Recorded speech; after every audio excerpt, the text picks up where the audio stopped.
Good morning. Magluto tayo ng escabeching isda.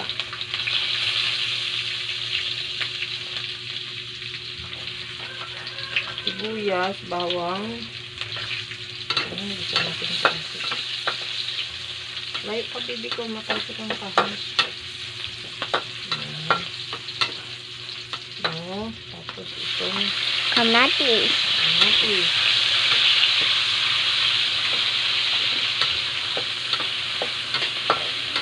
Bibigay natin siya hanggang sa maglabas ang aroma at ang kanyang lasa.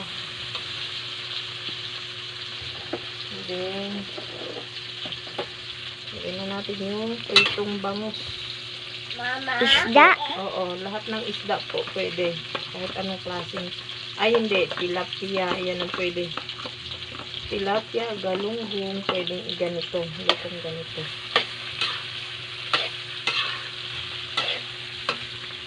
Sarsyado or escabeche. Tawag yan. Mama, bilis lang ba yan? Saka yung itlog. Itlog. Pampalasa. Itlog. Ang bilis maluto ng itlog. Oo, mabilis lang ito maluto. Masarap pa. Saka sok sa budget. Kaya yan ang mga budget natin. Ayan. Ano yun, ma? Kunting tubig. Para may sabaw. Mamaya natin palalaputin ang sabaw niyan. Wait lang, baby. Lalagyan ng Asin. asin. Kunti lang. Para baka yun mapaalat. Kung walang patis, asin. Bitchin. Kunting condiments. Kunti lang. Pangit yung sobra. Dalawang maliit na kutsara lang naman.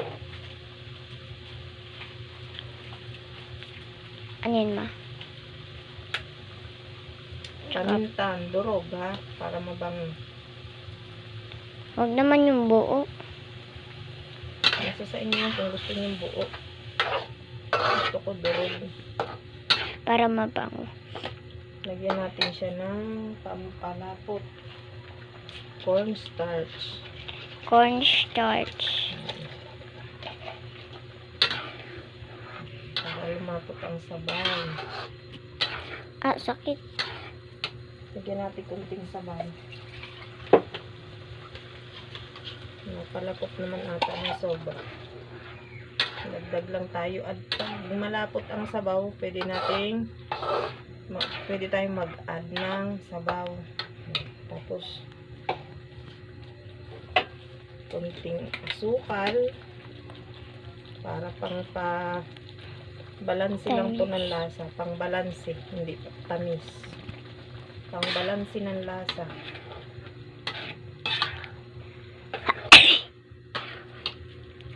Saan yung suka natin?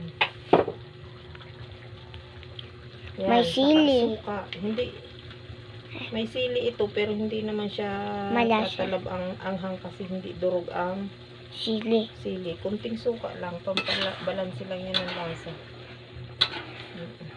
Kung durog yan, maanghang. Try natin lasa. Kung anong lasa. Sarap. Sa asin. Medyo matabang. Ma, chef ka ba dati?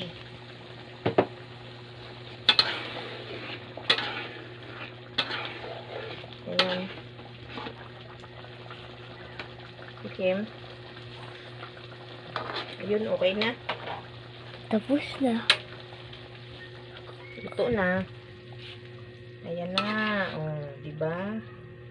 Malapot ang kanyang lasa. Okay na. Yun lang po.